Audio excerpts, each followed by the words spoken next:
que la formule de l'intervalle de fluctuation s'écrivait comme il suit. Je ne la relis pas.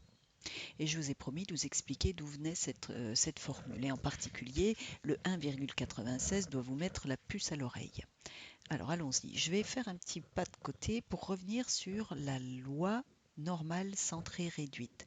Souvenez-vous, on partait d'une variable x indice n, une variable aléatoire qui suivait une loi binomiale, qui est ici représentée par l'histogramme bleu. X indice n signifie que je répète n fois une expérience pour laquelle je vais compter le nombre de succès grand X. Hein. Grand X va varier entre 0 et n. Bon, c'est juste pour renseigner la taille de mon échantillon. À cette variable aléatoire xn, j'associe une variable zn que j'appelle centrée réduite parce que je la calcule en faisant xn moins la moyenne, np, divisé par son écart type sigma qui vaut racine de np fois 1 moins p. Alors souvenez-vous, cette variable aléatoire centrée réduite, ici en rouge, elle est représentée par l'histogramme rouge. Et souvenez-vous également du théorème de Moivre-Laplace qui dit que la probabilité que la variable Zn rouge prenne ses valeurs entre un nombre A et un nombre B,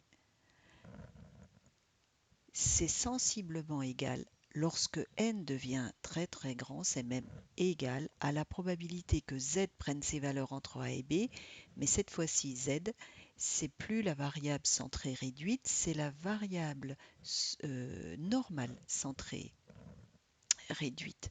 C'est-à-dire que c'est la variable qui est représentée ici par sa fonction densité f qui est la courbe en cloche.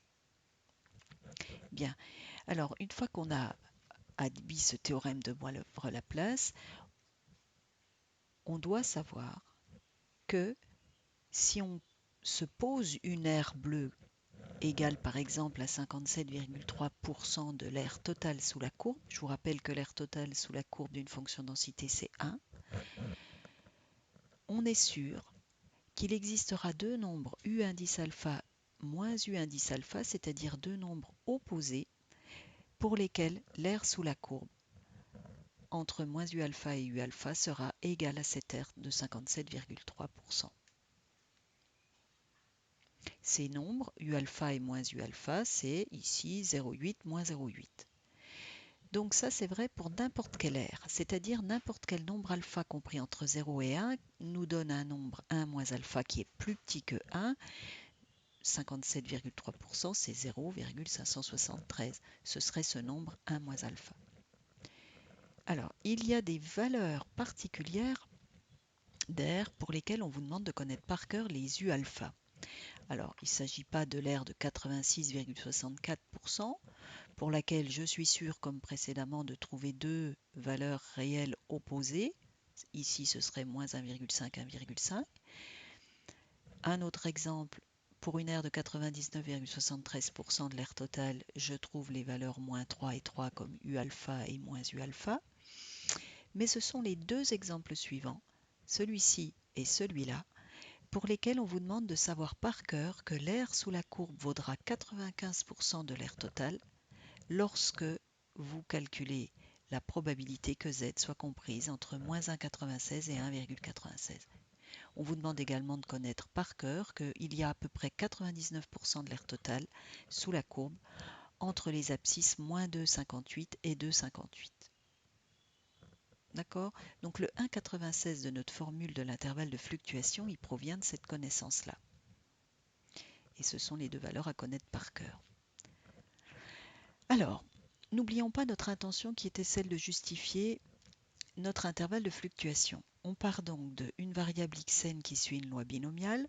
Xn, c'est donc un nombre de succès. Xn sur n, ce sera un nombre de succès divisé par le nombre d'expériences, donc ça sera la fréquence de succès. Et nous, ce qu'on veut, c'est réussir à montrer que cette fréquence, elle a 95% de chances de se trouver entre les deux bornes de l'intervalle de fluctuation. C'est ça notre objectif. Alors allons-y, on va donc partir de, c'est notre manière d'agir, de notre variable xn et de sa variable aléatoire associée réduite. On sait d'après le théorème de Moivre-Laplace que la probabilité que Zn prenne ses valeurs entre -1,96 et 1,96, c'est la même que la probabilité que Z soit entre -1,96 et 1,96 lorsque Z, c'est la variable qui suit la loi normale centrée réduite. On sait en plus que cette probabilité-là, elle vaut à peu près 95%. Donc, ça voudra dire, par transitivité, que la limite de la probabilité que Zn soit comprise entre -1,96 et 1,96 vaut à peu près 0,95. Bien. Or, dire que Zn est comprise entre -1,96 et 1,96, c'est la même chose que de dire que Xn moins Np sur racine de Np fois 1 moins P est dans cet intervalle. On va travailler maintenant, on se relève les manches, on va faire que du calcul, on va essayer d'extraire de cette inégalité-là l'objectif qu'on avait ici, qui était de montrer que Xn sur n était comprise entre ces deux bornes. Alors pour ça, procédons par étapes successives. Voilà, entre la première et la deuxième étape, on a multiplié de chaque côté par le dénominateur, racine de np fois 1 moins p.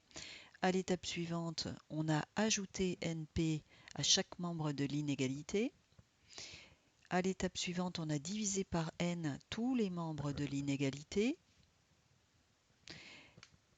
À l'étape suivante, on a juste écrit différemment le quotient 1,96 racine de np fois 1 moins p, c'est-à-dire qu'on a glissé le 1,96 devant le trait de fraction. À l'étape suivante, on a on a écrit que racine de np fois 1 moins p, c'est la même chose que racine de n fois racine de p fois 1 moins p, et le dénominateur, on l'a écrit sous la forme racine de n au carré. Ainsi, on va pouvoir simplifier les racines de n qui sont en orange et on obtient bien l'encadrement qu'on souhaitait. Donc on vient de démontrer que Xn sur n est bien comprise entre ces deux bornes-là. D'accord. Or, ça c'est notre variable Zn. Zn compris entre -1,96 et 1,96, c'est équivalent à dire que Xn sur n est comprise entre ces deux variables. Et comme la probabilité que Zn soit comprise entre -1,96 et 1,96 est de 0,95, eh bien, on a bien prouvé que la probabilité que notre fréquence soit dans l'intervalle de fluctuation, elle est de 0,95. Voilà, je vous remercie pour votre attention.